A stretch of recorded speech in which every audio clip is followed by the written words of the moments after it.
katanya minjem sekitar 2 juta gitu, terus ya nggak diganti.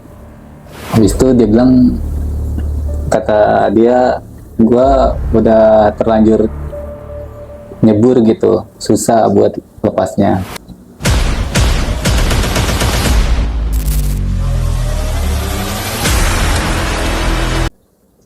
Assalamualaikum warahmatullahi wabarakatuh. Jumpa lagi dengan Kuak. Gimana kabarnya? Semoga wawaku semuanya dalam keadaan sehat dan selalu penuh semangat ya Wak. Baik, di video kali ini aku tidak akan membawakan sebuah cerita sama seperti sebelum-sebelumnya Wak. Tapi di video kali ini aku kedatangan narasumber Wak.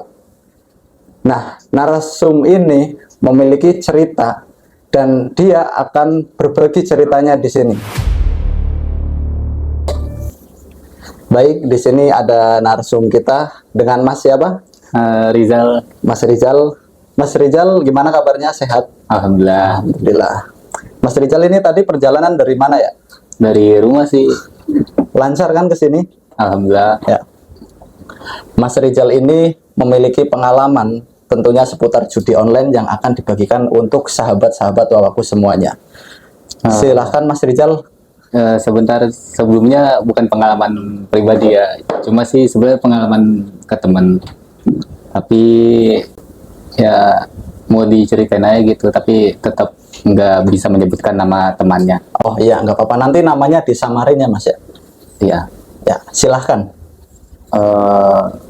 Mungkin kita panggil saja siapa ya, Roy mungkin. Iya, boleh. Jadi gua temenan sama Roy itu udah cukup lama ya, kurang lebih 6 tahun mungkin ya, sekitar segitu sih. Dia bocahnya mah kerjanya pas di tempat kerja yang lama gue, satu tempat kerja itu rajin, terus ulet lah, lembur aja nggak pernah ditolak gitu, sampai pokoknya lembur ngambil gitu. Terus ya sebenarnya awal mulanya tuh gue juga nggak tahu sih, gue di tahun 2021 ya kayaknya, tahun segitu tuh judol lagi booming mungkin ya. Sebelumnya juga emang judol sih booming, cuma lebih ke kayak tebak skor tuh, apa, parlay namanya. Nah kemudian pas gue main ke kontrakannya, gue nggak tahu, pertama ya gue kirain kayak main apa gitu kan ya, kayak main Mobile Legend mungkin, atau mungkin main game yang lain kayak PUBG mungkin, yang biasa kita mainin lah. Terus di situ tiba-tiba ya gue lihat kayak apa sih yang kayak jual kan, sistemnya tuh yang naik turun kayak rolling gitu lah ya, Roll gitu ya. ya roll gitu. Terus di situ gue nanya dong ke dia, itu lo main apaan? Dia cuma bilangnya, enggak ini mah main ini doang, katanya apa sih waktu itu ya, roulette apa sih, gue lupa. Oke, dia bilang roulette gitu, katanya minjem sekitar 2 juta gitu, terus ya nggak diganti.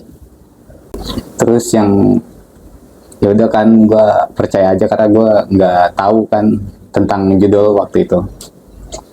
Terus lama kelamaan tiba-tiba kesini-sini tuh makin booming gitu, akhirnya gue tahu bahwasannya itu judul. Terus gue tahu itu judul, awal permasalahannya juga gue kirain emang kayak yang main biasa gitu, bukan yang sampai pakai duit. Tapi dia bilang, dia selalu minta ke gue kayak, tolong transfer ke Dana dong gitu ya, 100 gitu kan. Ya gue transfer, awalnya sih diganti gitu kan ya, kayak dia nuker cash gitu, gue ngirim ke Dana kayak gitu. Dia minta transfer awal-awalnya ya Mas ya? Iya kayak gitu. Udah, terus lama kelamaan kesini-sini minjem duit. Habis itu gue ya lumayan sih, kayak 200 gitu gue pinjemin gitu. Terus 300, pokoknya masih gue pinjemin lah, total pokoknya sekitar 1,5 tuh pokoknya. Dia bilang gajian-gajian tapi nggak diganti-ganti gaji, tapi yang tololnya gue tetap ngasih. Tadi udah sampai 1.500.000 itu mas. Iya, Udah lumayan banyak juga ya. ya lumayan. Terus dari situ ya gue sih tetap kagak marah sih ke dia kan ya, karena emang temen gue udah lama juga, walaupun kenalnya tuh di tempat kerja gitu. Terus habis itu di puncak masalahnya tuh pas tiba-tiba nomor gue ada yang ngechat dari pinjol gitu. Dia sih cuma bilang kayak apa, pokoknya ngirim foto terus bilang pokoknya kayak hati-hati dengan pokoknya nama, alamat gitu, umur. Terus habis itu dia menipu saya dengan jumlah total berapa ya, 2.500.000 gitu kan. Terus sampai berapa kali tuh, ternyata itu syarat buat ke pinjol gitu. Jadi dari situ kan kayak referensi nomor kan, yang kayak sampai berapa nomor lah pokoknya, biar kayak syarat buat pinjolnya cair. Habis itu dia, gue nanya dong ke dia dong. Terus kata gue sih, ini kenapa gitu, ada masalah? Enggak, itu mah diemin aja, jangan digubris gitu, jangan dibales, biarin gitu. Terus gue terus nanya sih ke dia kan, kata gue, lu kalau ada masalah bilang aja gitu. Enggak, kata dia. Udah, terus gue akhirnya lama tuh gue kayak renggang kan, karena nggak tahu gimana, pokoknya nggak tahu emang dia lagi pusing atau gimana, pokoknya renggang dah. Gue nggak pernah main ke kontrakannya gitu. Habis itu dia oke, udah sekitar mungkin 2 tahun dari kejadian tersebut ya, berarti di 2023 itu dia ini kayak kira ngechat gue lagi, terus kayak minta tolong gitu. Sebenarnya sih dia minjem duit juga, gue kirain enggak, ya gue kirain dikit lah nominalnya, ya ternyata sampai puluhan juta aja. Jadi itu tadi udah berjalan hampir 2 tahun mas. Iya, Itu hutang-hutang yang di awalnya tadi yang 1.500.000 itu udah dibayarkan apa belum mas sama orang ini, sama si Roy ini? sampai sekarang sih kalau punya gue sih belum. Cuma yang 30 juta kemarin dari pinjol. Oke, iya 30, puluhan juta. Sekitar segitu sih, 30-an. Itu kayaknya udah pelan-pelan dicicil kayaknya. Berarti si Roy ini bisa dikatakan udah mainnya udah dalam banget ya. Dia udah utang ke teman, ke pinjol, sama ke mungkin ada lagi ya teman selain Mas Rizal ini yang dihutangin sama si Roy juga ya. Nah, itu banyak sih. Dia ada sempet emang ada yang ngomong ke gua kan. Terus katanya dia pernah, si Roy pernah minjem ke dia. Habis itu dia juga pernah ada yang bilang pokoknya temen saya masih satu tempat kerja dulu, cuma beda shift aja. Dia pernah ngegedein motor ke dia gitu. Habis itu saya banyak sih gue asetnya tuh, habis tuh kayak dia punya laptop dijual gitu kan, padahal laptopnya tuh butuh gitu. Habis itu motor, kendaraan gitu untuk dia kemana-mana dijual. Sampai sih kayaknya sih dijual, soalnya sampai sekarang belum ditebus. Jadi kalau sampai hari ini terakhir komunikasinya kapan mas sama si Roy ini mas? Terakhir komunikasi gitu. Terakhir sih gue baru awal tahun sih. Awal tahun 2025. Iya, Jadi dari awal tahun ini sampai sekarang sudah nggak komunikasi lagi. sempet juga pas lebaran, cuma kayak buat maaf-maafan doang. Itu juga hutang-hutang ke masnya maupun ke mas-mas yang lain masih belum dibayar atau bagaimana mas? Ada tindakan atau gimana mas untuk hal-hal tersebut? Kalau ke yang lain sih gue nggak tahu juga ya, cuma kalau ke gue kan belum. Tapi motornya juga kan yang digadein belum diambil gitu ya, gue nggak tahu jadi hak milik yang orang yang digadein apa gimana gitu. Nah, itu kan tadi si Mas Roy udah ngadain motor, udah utang, udah sana sini. Kalau sekarang Mas Roy ini kira-kira di mana Mas? Dia masih bekerja atau balik ke kampung atau di mana Mas? Kalau Sepengetahuan Masnya ini. kalau itu sih kayaknya mah udah pulang kampung lagi, soalnya kan di sini banyak yang nyari. Jadi dia udah kayak buronan gitu ya. Iya. Nah, terus sempet sih ya sebelum yang kayak gua benar-benar sekarang nggak berkomunikasi lagi soal dia, sebelumnya dia akhirnya cerita tuh ke gua bahwasanya dia itu banyak kali utang gitu ya. Gua tahu sih gara-gara judul, cuma kayak awalnya gue pernah sih ngasih tahu ke dia kan ya, lu kalau mau main judul gitu kayak jangan sampai ke bawah suasana lah gitu. Lu kalau emang pengen main ya kecil-kecil aja. Tapi ya salah juga sih gue ngasih tahu begitu. Soalnya judul kan gak baik. Nggak didengerin juga sama si Roy ini ya. Iya.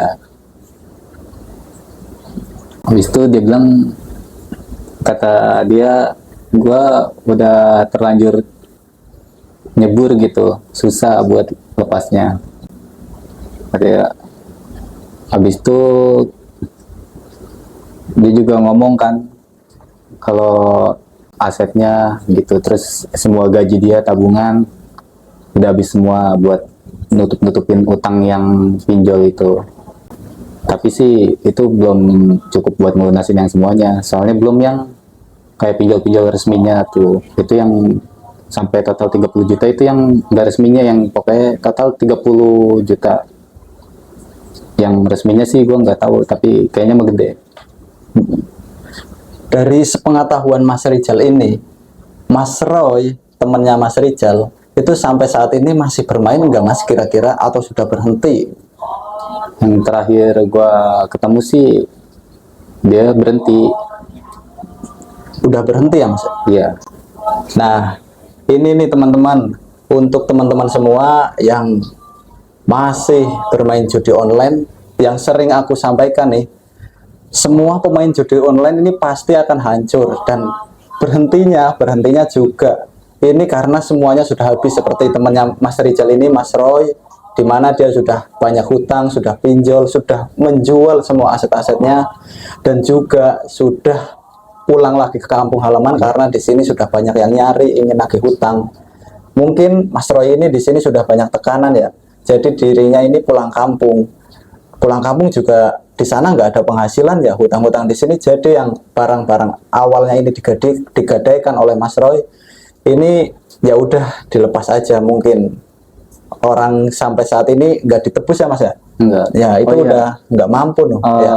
Dia sempat pengen nikah juga, cuma gagal gara-gara tabungannya tuh kepake. Oh, sampai uang yang tabungan buat nikah?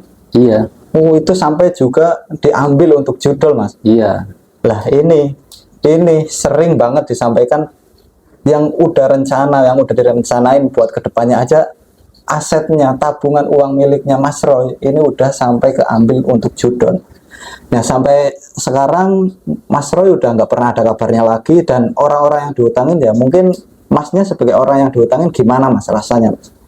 Ya sebel gitu ya, cuma deket gitu kan, karena di tempat kerja gue bercanda bareng gitu kan, terus kemana-mana bareng gitu, kayak main kemana gitu, jalan-jalan. Cuma ya gue nggak nyangka gitu kan, kayak gue sebel bukan karena emang dipinjemin duit gitu, gue sebel karena kenapa dia harus terjun ke situ sih gitu. Nah, itu tadi cerita dari Mas Rijal mengenai sahabatnya yang bernama Roy yang terjun ke judi online dan sampai pinjam ke pinjaman online dan di orang-orang teman-teman sekitarnya. Dari cerita ini ada saran atau pesan-pesan yang ingin disampaikan Mas ya untuk teman-teman sahabat wawaku semuanya yang mungkin sudah masuk ke dalam judul ataupun yang belum mengenal judul. Silahkan Mas, pesan-pesannya untuk teman-teman. Pesan gue sih ya, ini beneran kayak mending jangan terjun dah gitu ya. Untuk yang udah terjun, mending keluar dari zona itu. Daripada keluarga lu hancur gitu kan, atau mungkin diri lu yang hancur juga. Terus abis itu apa yang lu rencanain ke depannya sampai hancur juga gitu, Berantakan ya. berantakan. Jadi mending berhenti gitu. Lu mending, kalau saran gue ya, sebelum lu untuk yang judul ataupun pengen kayak punya niatan pengen main judul gitu ya, mending kayak lihat orang yang terkasih lah gitu, lihat mereka gitu, bahwasanya lu tuh perlu gitu ngebanggain mereka gitu. Jangan sampai lu terjun ke hal-hal yang membuat mereka hancur gitu. Ya, terima kasih untuk Mas Rijal yang sudah bersedia untuk menceritakan ceritanya di sini dan semoga cerita yang dibawakan Mas Rijal bisa menjadi pelajaran untuk teman-teman semua. Terima kasih Mas. Ya, terima kasih.